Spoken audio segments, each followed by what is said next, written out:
오늘 예배를 통해 함께 은혜 받으실 하나님의 말씀은 마가복음 1장 40절에서 45절의 말씀입니다. 신약성경 54페이지 마가복음 1장 40절에서 45절의 말씀을 교독하도록 하겠습니다. 한 나병 환자가 예수께 와서 꿇어 엎드려 간구하여 이르되 원하시면 저를 깨끗하게 하실 수 있나이다.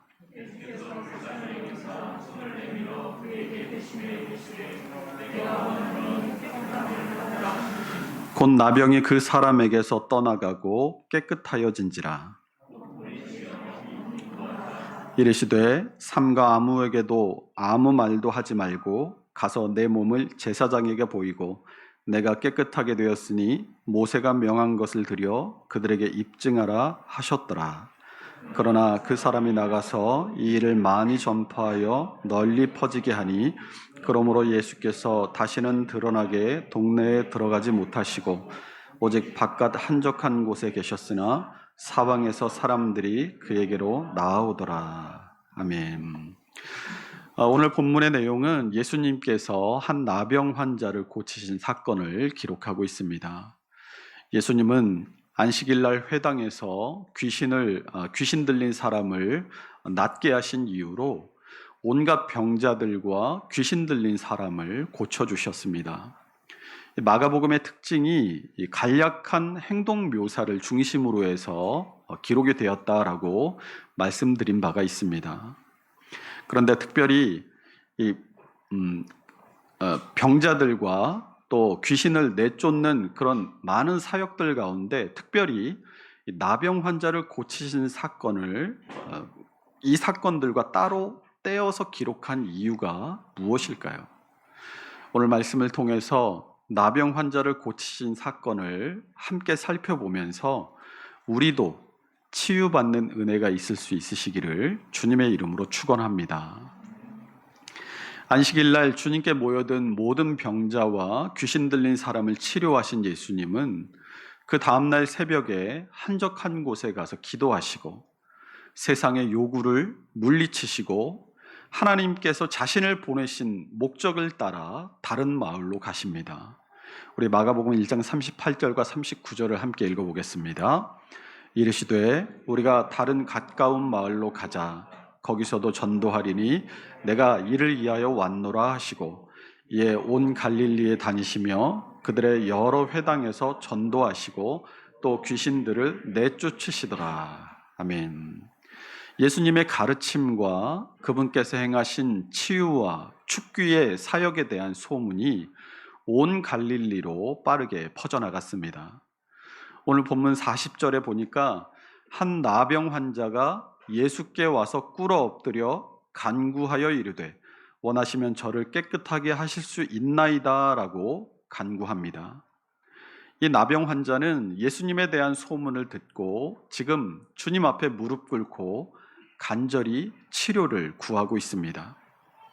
그런데 이 나병 환자의 행위는 사실 당시의 유대의 율법과 관습으로는 돌에 맞아 죽을 행위였습니다. 당시까지 나병은 심각한 전염병으로 인식되어서 사람들과 완전히 격리된 채로 살아야만 했습니다. 사람들은 나병 환자를 보면 병이 옮을까 봐서 혹은 부정하게 될까 봐서 돌을 던져서 가까이 오지 못하게 했습니다.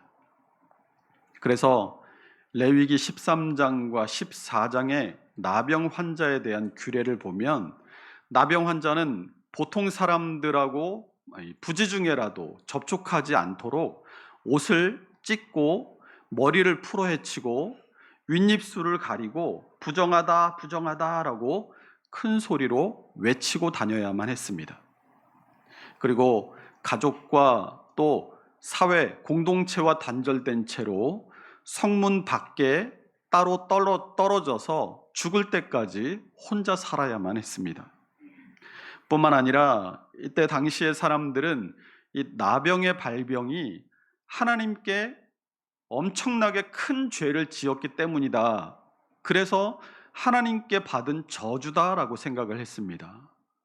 당연히 그런 부정한 나병 환자가 일반인에게 가까이 다가온 것도 돌에 맞을 일이었는데, 지금 이 나병 환자는 예수님 앞에 무릎을 꿇고 떠날 생각을 하지 않고 있습니다.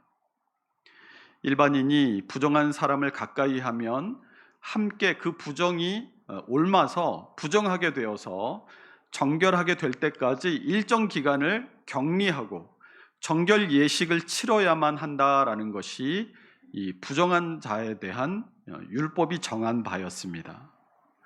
선한 사마리아인의 비유에서도 제사장과 레위인이 돌에 맞아 죽게 된 사람을 가까이 하지 않고 멀리 돌아서 간 것도 율법이 시체를 부정하다고 규정하고 있기 때문에 시체를 가까이 한다거나 시체를 혹여나 만지면 다시 정결하게 되도록까지 격리 기간과 정결 예식을 치러야 했기 때문이었습니다. 제사장이나 레위인이 격리하면 그 기간 동안 성전에서의 맡은 일을 할 수 없기 때문에 제사장이나 레위인은 이 죽었을지도 모를 여행자에게 가까이 다가가지 않았던 것이죠. 물론 그들의 행위는 인간에 대한 사랑보다 율법을 우선시하는 잘못된 행위임에 분명합니다.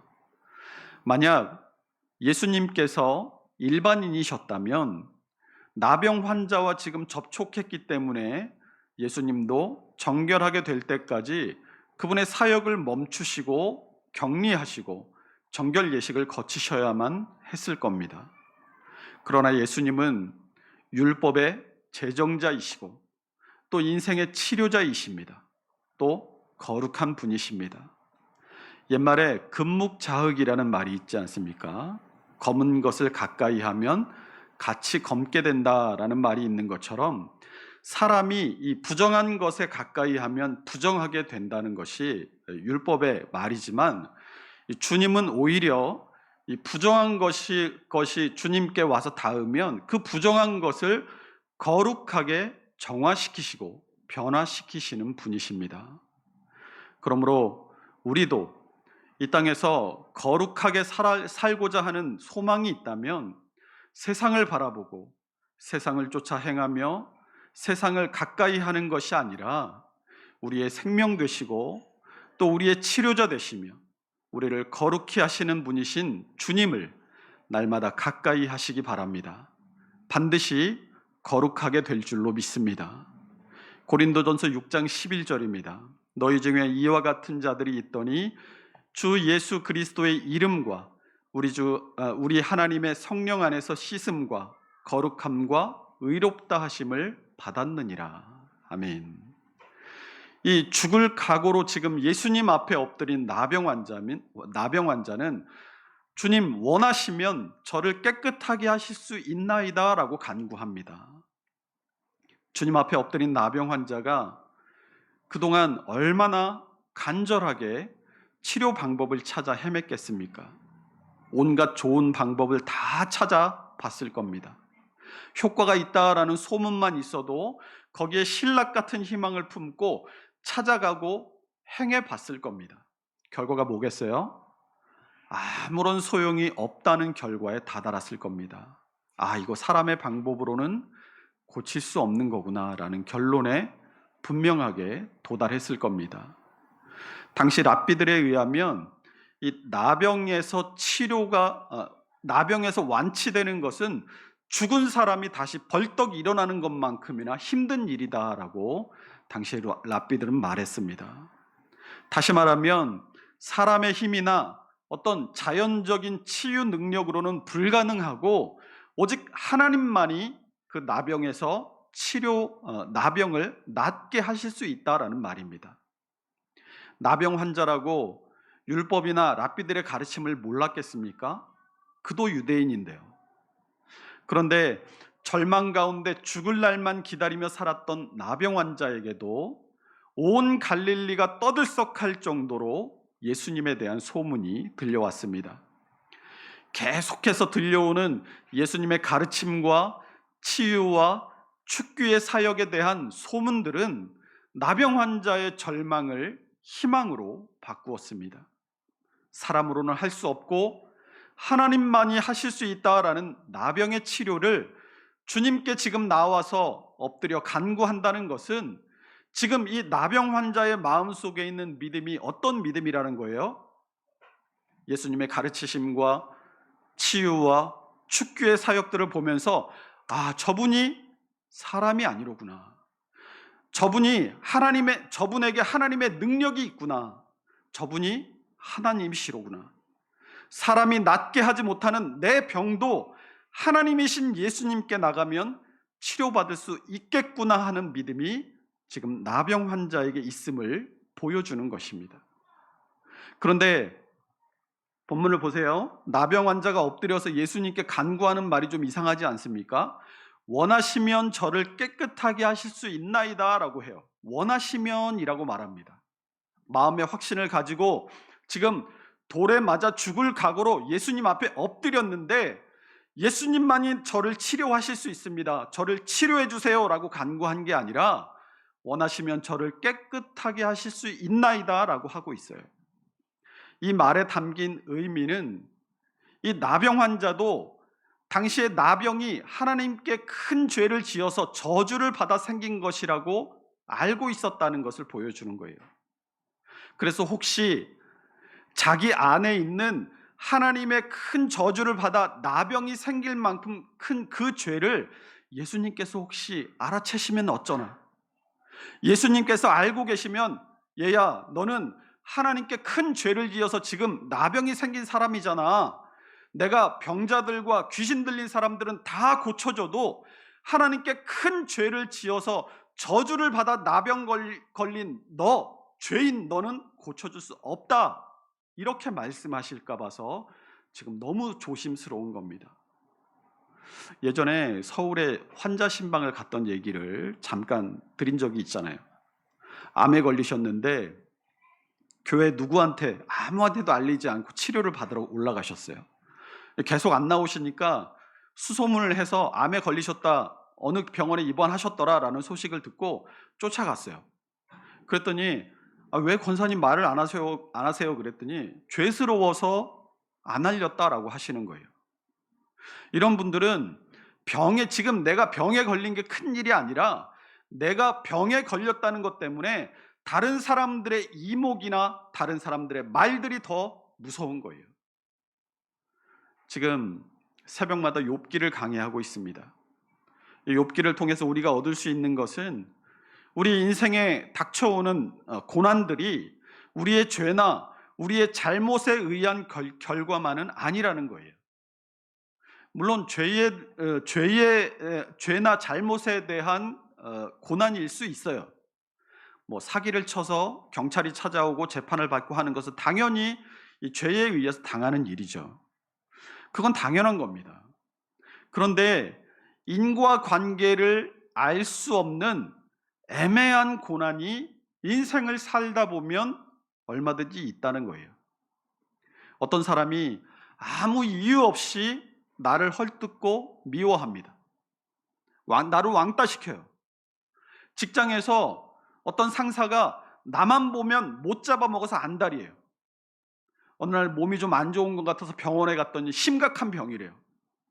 자녀가 어느 날 갑자기 아무런 징조도 없이 집을 나가버려요. 그럴 때 답답하고 힘들죠. 이런 생각 저런 생각을 하다가 결국엔 내가 혹시 뭐 잘못했나 이런 데까지 생각이 가게 됩니다. 다른 사람이 나를 미워하면 화가 나지만 내가 뭔가 잘못했나 하고 원인이 화살이 나에게로 돌아오면 눈물이 나고 비참해져요.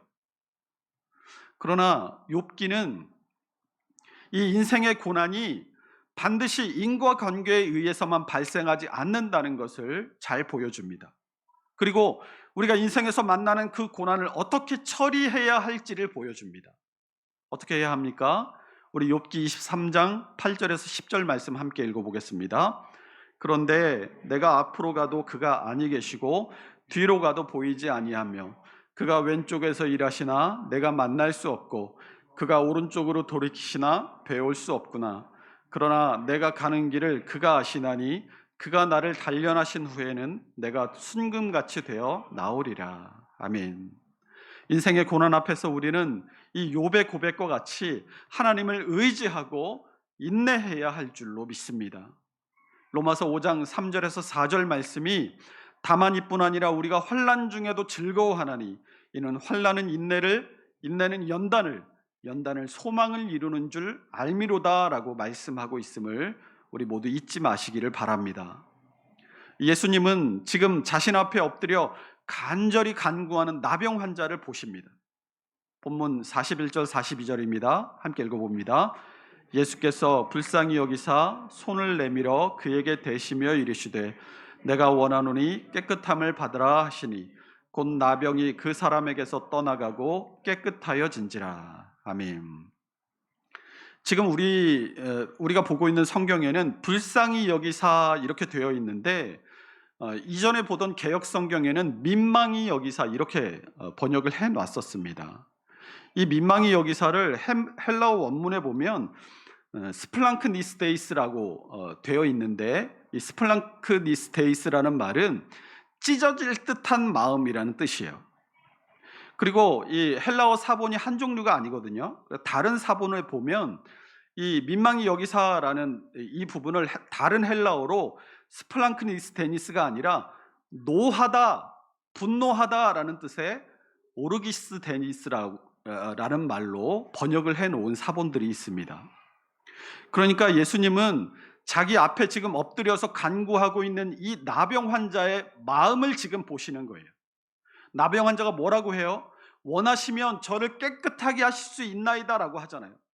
상식적으로 환자가 고침을 받기 원한다면 뭐라고 얘기하겠습니까? 원하시면 저를 낫게 하실 수 있습니다 라고 하지 깨끗하게 하실 수 있습니다 라고 표현하지는 않잖아요. 지금 예수님 앞에 나온 나병 환자의 진짜 문제, 그 인생에 가장 그를 붙들고 괴롭히고 있는 문제가 뭐라는 거예요? 자기의 죄의 문제를 지금 주님 앞에 가지고 나온 겁니다. 나병이 고침받는 것은 2차적인 문제, 부차적인 문제라는 거예요.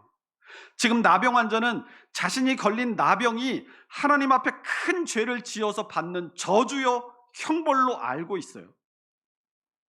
나병 환자는 너무나 절박합니다. 내가 도대체 하나님께 무슨 큰 죄를 지었을까?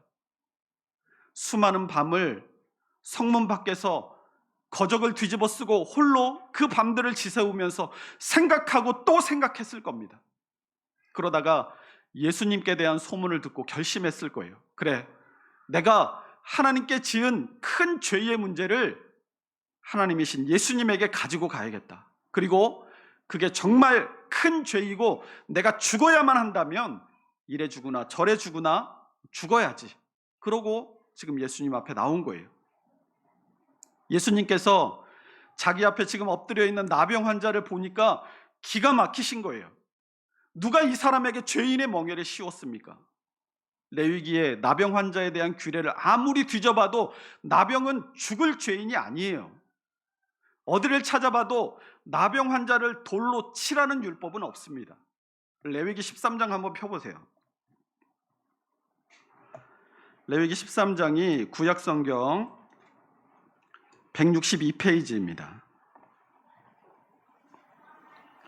레위기 13장.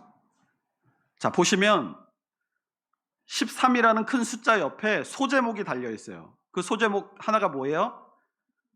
피부에 나병 같은 것이 생기거든. 그게 소제목이에요. 그 페이지 넘겨서 다른 소제목이 뭐예요? 의복이나 가죽에 생기는 곰팡이라는 제목이 붙어 있습니다. 또 14절 보세요. 14절에는 소제목이 뭐예요? 환자가 정결하게 되는 날의 규례. 그리고 뭐예요? 집에 생기는 곰팡이라는 제목입니다. 나병 환자에 대한 율법의 규례들을 수록하고 있는 다른 어떤 성경을 찾아봐도 나병 환자의 죄에 대하여라거나 나병 환자를 돌로 치는 규례 같은 제목은 없습니다. 사람들의 선입견과 잘못된 성경 해석, 그리고 장로들의 전통과 유전이 이 나병 환자를 사회적으로 매장하고 죄인으로 낙인 찍었어요. 그리고 그 사회적인 낙인의 피해자로 그 자신조차도 자신을 용서하지 못하고 지금 예수님 앞에 조마조마한 마음으로 처분을 기다리고 있는 나병 환자가 지금 주님 앞에 있는 겁니다. 그 나병 환자를 보시면서 예수님께서 스플랑크니스 테니스, 마음이 찢어지지 않으시겠습니까? 오르기스 데이스, 그 모습을 보면서 분노하지 않으시겠어요? 예수님은 깨끗하게 해달라는 나병 환자의 간구에 41절에서 깨끗함을 받으라라는 말로 그를 회복시켜 주십니다. 이 나병 환자에게는 이 자신이 가지고 있는 나병의 치유는 죄 용서의 표적으로서 중요한 거였어요. 주님은 그가 사회적으로 그리고 종교적으로 나는 하나님 앞에 큰 죄인이니까 나는 이렇게 벌받아 사는 게 마땅해라는 그 마음까지도 온전히 회복시켜 주신 것입니다.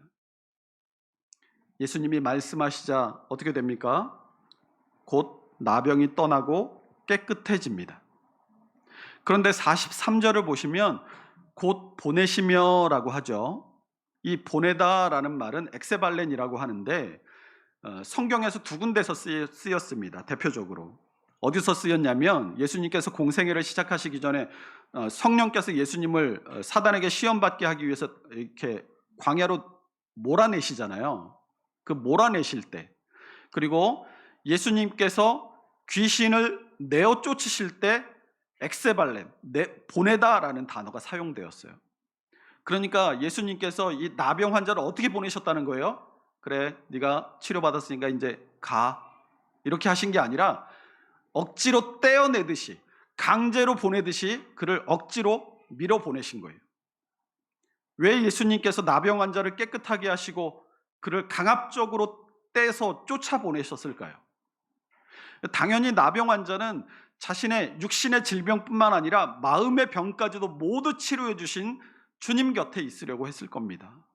그러나 지금 나병 환자에게 필요한 것은 주님 곁에 있는 것이 아니라 신앙과 사회로의 복귀였어요.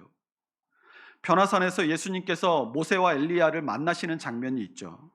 근데 그 장면을 베드로와 요한과 야고보가 목격하고 주님께 말합니다. 우리 마태복음 7장 4절을 함께 읽어보겠습니다. 베드로가 예수께 여쭈어 이르되 주여 우리가 여기 있는 것이 좋사오니 내가 여기서 초막셋을 짓되 하나는 주님을 위하여 하나는 모세를 위하여 하나는 엘리야를 위하여 하리이다.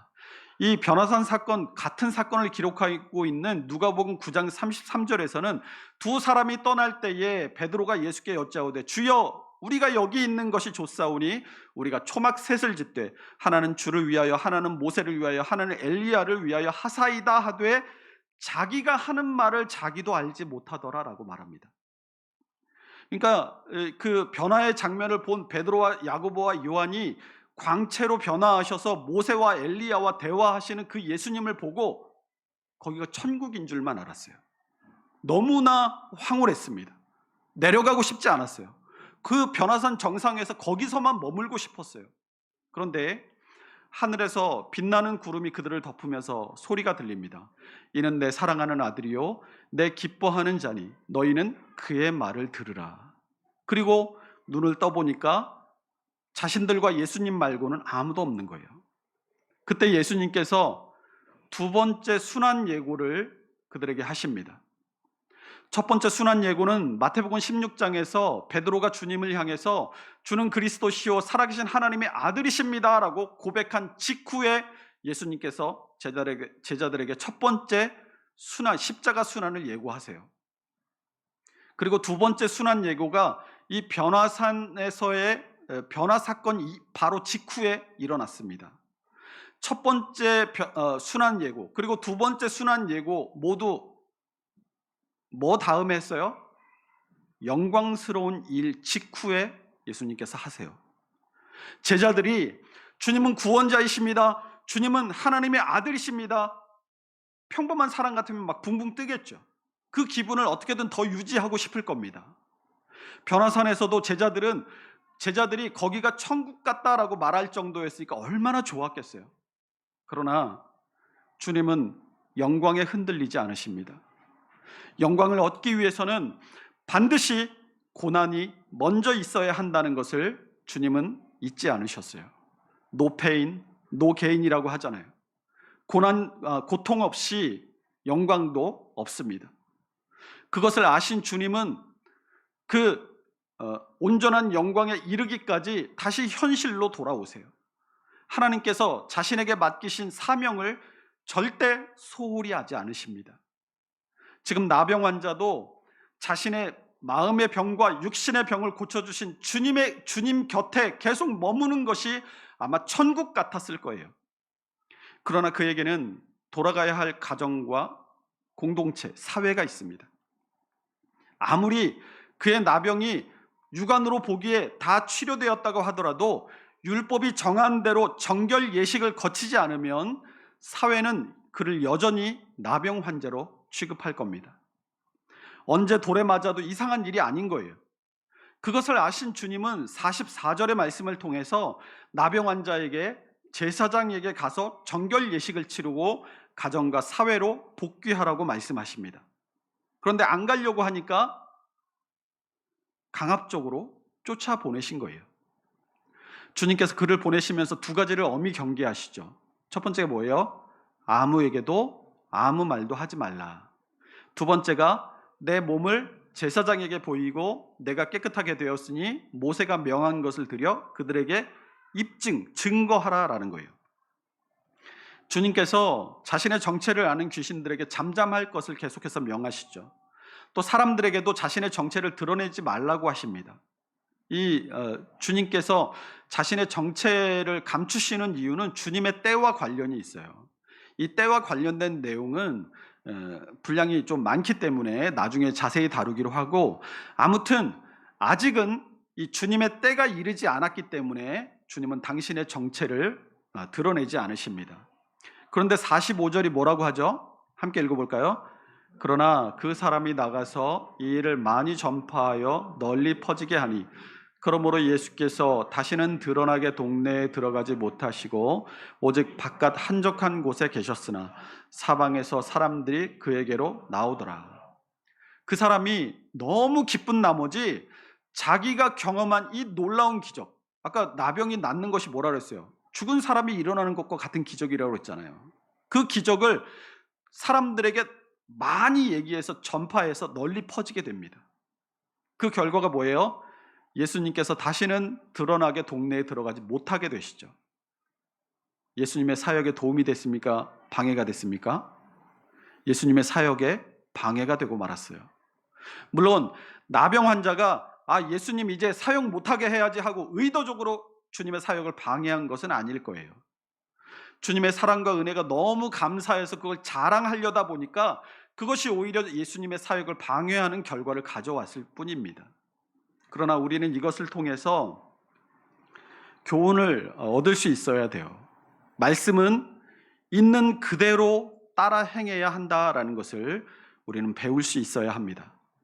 아무리 마음의 감동을 받고 감사하고 기뻐도 하나님께서 기뻐하시는 것은 그분의 말씀대로 따라 행하는 거예요. 감동받고 감사하고 기쁘다고 하지 말라는 일을 골라서 하는 것은 하나님께서 기뻐하시는 일이 아니라는 것을 깨달으셔야 돼요. 내 생각이나 내 판단으로 이렇게 하면 하나님이 기뻐하시겠지, 이렇게 하면 하나님이 더 좋아하시겠지, 이게 아니고 하나님이 뭐라고 말씀하시는지 하나님의 말씀, 성경 말씀을 면밀히 살펴보고 기도하면서 주님의 뜻을 그대로 따라하는 것이 진정으로 하나님께서 기뻐하시는 일인 것입니다. 그러므로 우리는 종교개혁자들이 말한 것처럼 성경이 가는 곳까지 가고 성경이 멈추는 곳에서 멈추는 사람들이 되어야 할 줄로 믿습니다. 하나님의 말씀인 성경이 곧 하나님의 뜻이기 때문입니다. 로마서 12장 2절에서 3절 말씀 우리 함께 읽어보도록 하겠습니다. 너희는 이 세대를 본받지 말고 오직 마음을 새롭게 함으로 변화를 받아 하나님의 선하시고 기뻐하시고 온전하신 뜻이 무엇인지 분별하도록 하라. 내게 주신 은혜로 말미암아 너희 각 사람에게 말하노니 마땅히 생각할 그 이상의 생각을 품지 말고 오직 하나님께서 각 사람에게 나누어 주신 믿음의 분량대로 지혜롭게 생각하라. 아멘.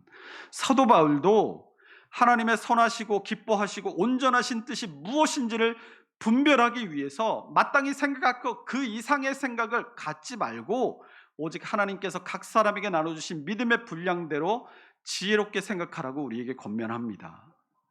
그러므로 내 뜻이 아니라 하나님의 뜻을 알고 행하기 위해서 하나님의 말씀인 성경을 부지런히 읽고 배우고 묵상해야 할 줄로 믿습니다. 맨날 기도하면서 죽을 똥살똥 하나님 뜻을 알려주세요. 하나님 뜻이 안 보여요. 백날 기도하면서 막상 지금까지 성경 일독도 제대로 하지 않은 사람이 있다면 백날 기도해봐야 하나님 뜻을 알기는 요원하다는 것을 깨달으셔야 합니다. 말씀 없이 백날 천날 기도해봐야 하나님의 뜻을 알기는커녕 이단에 빠지거나 기적이나 환상만 따라다니는 신비주의에 빠지게 될 뿐이에요. 오늘 말씀을 통해서 우리는 무엇을 깨달아야 할까요? 첫 번째로 정결하게 되는 것은 주님으로만 가능하다라는 것을 깨달으시기 바랍니다. 거룩하신 주님을 바라보고 그분을 붙들고 그분을 의지할 때 우리의 부정함, 우리의 죄악, 우리의 악한 것들이 거룩하신 주님께 가서 닿게 되면 그 거룩하신 주님으로 말미암아 깨끗해지고 정결해지고 거룩해지게 될 것입니다. 두 번째는 우리의 모든 문제를 해결하시고 이해하시고 우리를 긍휼히 여기실 분은 주님 한 분밖에 없다라는 사실을 깨달으시기 바랍니다. 히브리서 4장 14절에서 16절 말씀을 함께 읽어보겠습니다. 그러므로 우리에게 큰 대제사장이 계시니 승천하시니 곧 하나님의 아들 예수시라. 우리가 믿는 도리를 굳게 잡을지어다.